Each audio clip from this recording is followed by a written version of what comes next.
Assalamualaikum warahmatullahi wabarakatuh. Sahabat lisan Islamiyah semuanya, pada kesempatan kali ini saya akan membahas ataupun saya akan menceritakan sebuah kisah yang berjudul Kisah Ibrahim bin Adham dinasihati seekor harimau.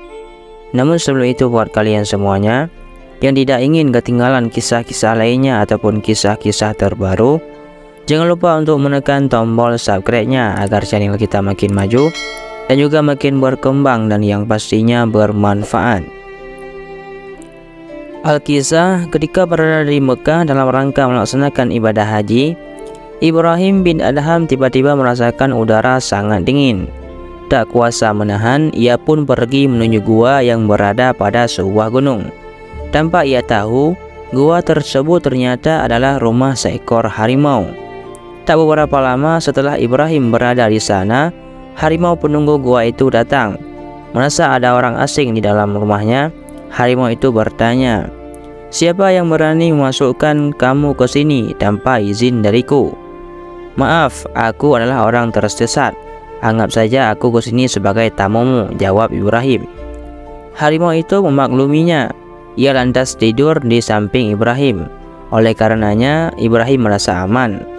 Malam itu Ibrahim tidak tidur, melainkan membaca Al-Quran semalam suntuk. Esok harinya ketika Ibrahim akan keluar gua, tiba-tiba si harimau menasihati. Harimau itu menyarankan agar Ibrahim menghindari sifat ujub, yaitu berbangga diri. Pasalnya, hewan buas ini ternyata mengetahui isi hati Ibrahim yang terlewat percaya diri, menyatakan bisa berada di samping harimau dengan aman karena tidak dimangsa. "Aku sebenarnya sudah 3 hari tidak makan apa-apa. Kalau engkau sebagai tamuku, niscaya aku pasti akan memangsamu," jawab si harimau. Aman dari harimau, Ibrahim lantas mengucapkan alhamdulillah. Ia keluar dari gua itu. Singkat cerita, kini ibadah haji yang dilakukan Ibrahim telah selesai dan ia pulang ke rumah. Dalam perjalanan pulang itu, tiba-tiba Ibrahim ingin memakan buah delima. Maklum, sudah 20 tahun ia tidak memakan buah itu.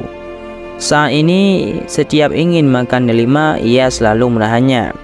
Keinginan hati Ibrahim untuk makan delima itu semakin kuat. Bahkan hatinya sampai menyatakan kata-kata ancaman. "Wahai Ibrahim, jika engkau tidak menuruti kemauanku ini, niscaya aku tak akan mau diajak untuk beribadah." Ibrahim berjanji kepada dirinya sendiri, bila sudah berada di tempat yang ramai, ia akan mencari delima untuk dimakan. Di tengah perjalanan, ia menemukan sebuah pohon. Setelah ide teliti, ternyata pohon ini benar-benar pohon delima.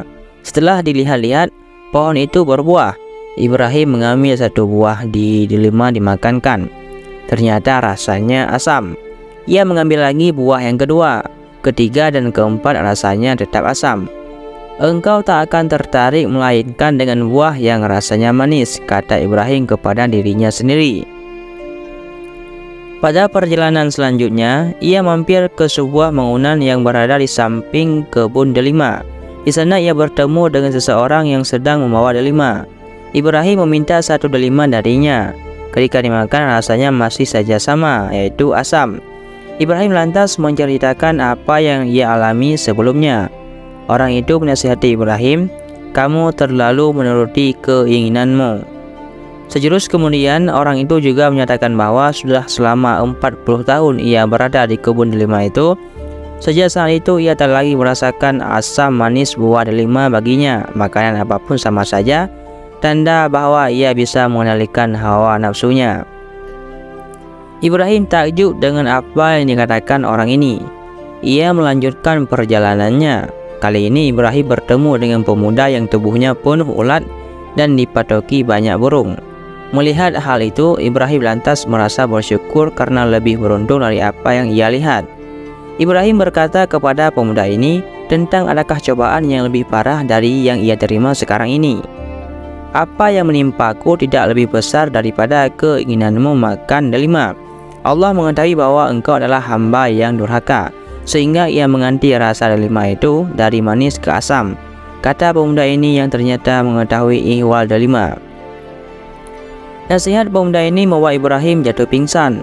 Setelah siuman, Ibrahim bertanya kepada si pemuda, apakah engkau ingin berdoa agar Allah menyembuhkanmu dari penyakitmu ini?" Pemuda ini justru mengatakan kalimat yang luar biasa. Ia menyatakan bahwa Allah adalah zat yang berhak berbuat apa saja, sehingga ia pun ridha dengan keputusannya. Bahkan bila Allah suatu saat memotong-motong tubuhnya, maka ia akan semakin mencintainya. Subhanallah. Kisah ini terdapat dalam kitab An-Nawadir karya Ahmad Syihabuddin Al-Qalyubi. Lewat kisah ini, kita bisa belajar betapa pentingnya menerima ketentuan Allah Subhanahu wa Ta'ala, tentu sesuai kapasitas yaitu makam kita. Jika itu penyakit, maka kita tetap diwajibkan untuk berobat agar sembuh. Jadi hanya inilah yang dapat saya sampaikan. Mudah-mudahan bermanfaat bagi kalian semuanya. Saya akhiri, wallahu a'lam bishawab. Assalamualaikum warahmatullahi wabarakatuh.